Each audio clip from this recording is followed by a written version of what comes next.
For this week's magic lesson, I'm going to talk a little bit about the Wheel of the Year, our holidays. The pagan holidays, anybody who follows an elemental compass, you always wonder about what are these holidays that we do? Well, actually, there's 8 major ones. 4 of them are on the solstice and the equinox, and 4 of them are different holidays that might have a slight familiar ring to you.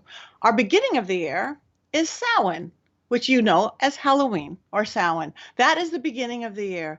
That is the time of year that we celebrate the dead. The veil is thinnest between the worlds. And that is the time about honoring the dead and cleansing and releasing things. The colors for this are funnily orange and pumpkins and all sorts of great things. So if you want to decorate your altar, you can find everything you need at the local drugstore, because it's the regular world and the magical world go hand in hand in these things. So that is the first of the 8 holidays. And then we move into Imbolc, February 2nd.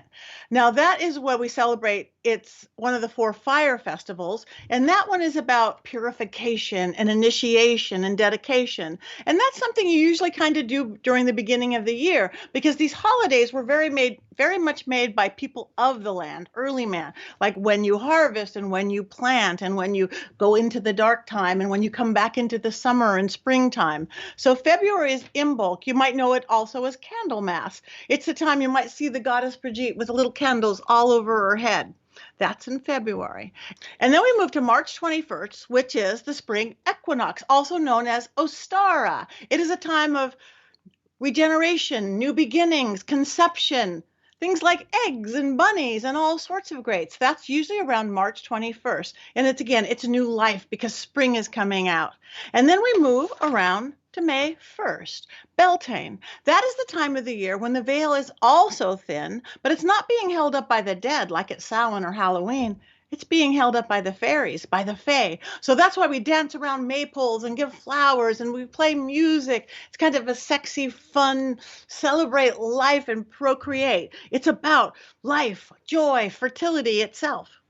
And then we're moving into summer, and that's the summer solstice. That is the midsummer, that is Lithia. And it's about transition and planning, because that's kind of what you do in summer, right? The kids are go off to school. Let's plan for the rest of the year. Then we move into August 1st, which is Lugansa or Lammas. And that is fall is here. That is about gratitude. That is about abundance. That is about fruition.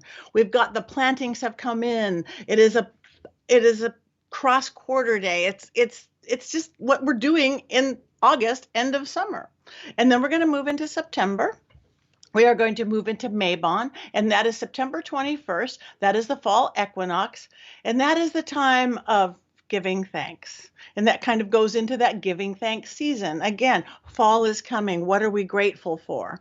And guess what? We've come all the way back around the wing to Samhain, the beginning of the year. So again, what really the celebration of the year? It fits in with very much with Christian and Judeo holidays because they're all very, very seasonal and they all borrow from each other, which I think is fabulous. I think it's absolutely fabulous that Easter and Ostara decorations are the same, and that Yule and December Christmas decorations are the same, and that Thanksgiving, and you get the picture.